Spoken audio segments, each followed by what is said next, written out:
বন্ধুরা কল সেটিংয়ে নতুন একটা সেটিং যুক্ত করলো ফোনের। এই দেখতে পাচ্ছেন এই কল সেটিংটা আপনি আপনার চাইলে যে কোনো কন্ট্যাক্ট নাম্বারে আপনি ইচ্ছা মতন রিংটোন সেট করতে পারেন। কে কখন ফোন দিল সেটা কিন্তু আপনি ইচ্ছা মতো রিংটোন সেট করলে কিন্তু বুঝতে পারবেন।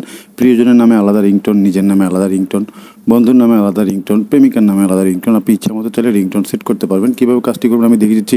আইডি ফলো করবেন, ভিডিওটি ভালো লাগলে শেয়ার করে দেবেন এবং সেটিংটা কোথায় আছে আমি দেখিয়ে দিচ্ছি। এই কাজটি করার জন্য আপনারা চলে যাবেন ডায়াল অপশনে। তো ডায়াল অপশনে চলে যাওয়ার পরে এখান থেকে উপরে দেখতে পাচ্ছেন আপনার 3 ডট আছে, এখানে আপনারা 3 ডটে একটা ক্লিক দিবেন। ক্লিক দেওয়ার পরে এখানে দেখতে পাচ্ছেন যে সেটিংস একটা অপশন, এখানে এই যে সেটিংস একটা অপশন উপরে কী করবেন সেটিংস অপশনে একটা ক্লিক দিবেন।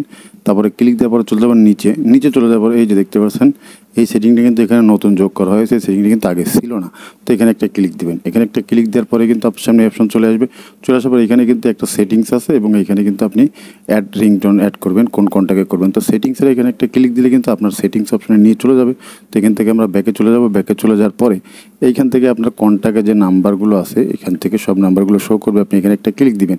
ক্লিক দেওয়ার পরে আপনার কন্ট্যাক্টের সব নাম্বারগুলো এখানে শো করবে। আপনি এখান থেকে যে রিংটোন সেট করতে চান, তো আমি এখান থেকে একটা রিংটোন সেট করব। তো আমি এখান থেকে যে কোনো একটা নাম্বার আপনি সিলেক্ট করবেন। তো আমি এখান থেকে এই নাম্বারটা সিলেক্ট করলাম। সিলেক্ট করার পরে এখান থেকে দেখতে পাচ্ছেন রিংটোন অপশনে চলে আসছে। তো এখানে আরেকটা ক্লিক দিলাম। ক্লিক দিলে কিন্তু আমার রিংটোন চলে আসছে, সব রিংটোন।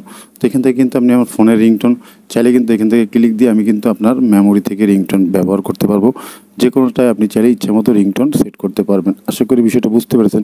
তো অনেকের আছে কিন্তু স্যামসাং ফোন ব্যবহার করে। আপনাদের যদি এই ধরনের সেটিংটা আপনি না পেয়ে থাকেন, আপনি চলে যাবেন প্লে স্টোরে। প্লে স্টোরে চলে যাওয়ার পর এখানে প্লে স্টোরে চলে যাবেন গুগল বাই ফোন, এটা লিখে সার্চ করবেন। সার্চ করে এই অ্যাপ্লিকেশনটি ইনস্টল করে নেবেন। এটা কিন্তু গুগলের একটা কন্ট্যাক্ট সব ফোনেই দেওয়া থাকে। তো আশা করি বুঝতে পেরেছেন।